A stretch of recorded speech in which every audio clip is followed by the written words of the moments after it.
Good afternoon from Broad Street United Methodist Church. This is Reverend Keck with our devotion for this Wednesday, Hump Day, as we like to call it.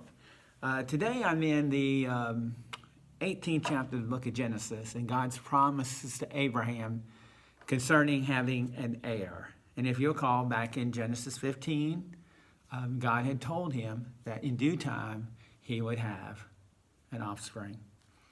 So I'm going to read from chapter 18 of Genesis. The Lord appeared to Abraham by the oaks of Mamre, as he sat at the entrance of his tent in the heat of the day. He looked up and saw three men standing near him.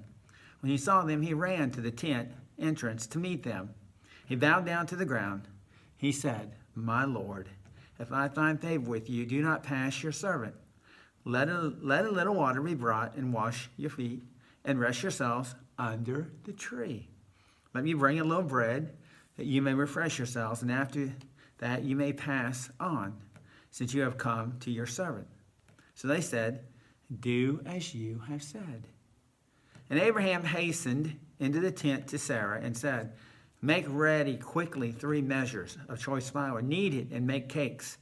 Abraham ran to the herd and took a calf, tender and good, and gave it to the servant who hastened to prepare it.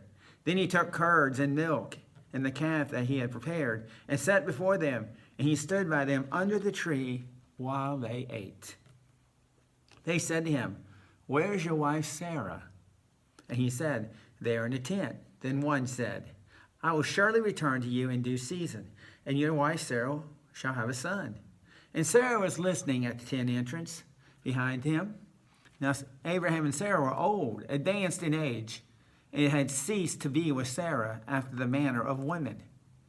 So Sarah laughed to herself, saying, "After I have grown old and my husband is old, shall I have pleasure?"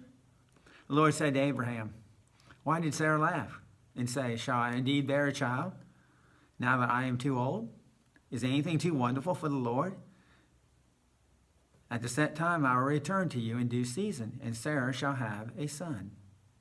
But Sarah denied, saying, 'I did not laugh,' for she was afraid. He said, 'Oh yes, you did laugh.'" I think the first thing that catches my attention in the story was that it sounds like Abraham recognizes one of the 3 visitors because he refers to him as Lord. And then Abraham does the customary things for someone who's visiting: washing of the feet and feeding and killing the fatted calf and bringing the bread and the refreshments to them. He was a perfect host and stood by them under the tree while they ate. They asked him a simple question: "Where's your wife Sarah?" And he replied that she was in the tent. This is when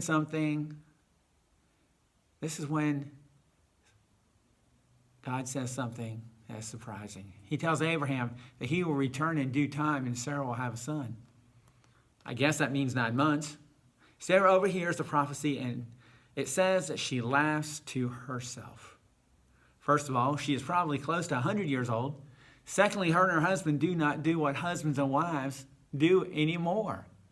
Sarah saw no way that this was going to be possible, and she tried to deny laughing, but the Lord knew.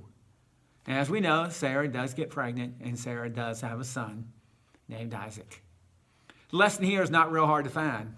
With God, all things are possible.